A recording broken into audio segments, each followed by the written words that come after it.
করছো? দেখতে পাচ্ছেন না, পটল এনেছে আপনার ছেলে 5 কেজি। আবার না করলে তো বলবেন, পটলই হবে। পটল কাটছি, পটলের তরকারি আলু দিয়ে। ও আচ্ছা।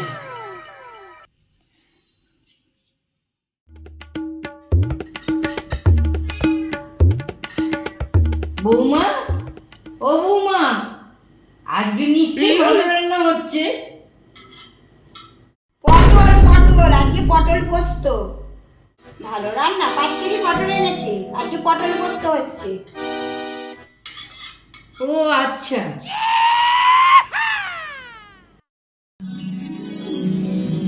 কি রান্না করবে? আজকে ভাবছি দই পটল করবো। আজকেও পটল? নিশ্চয়ই ভালো রান্না করছো, খুব সেন্ট বেরোচ্ছে। পটলের দোরমা।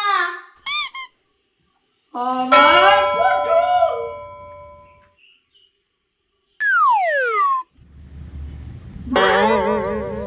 কি হলো? এ বাবা, পটলের নাম শুনে আমার পটল তুলেছি। কি হবে? এ বাবা, মা!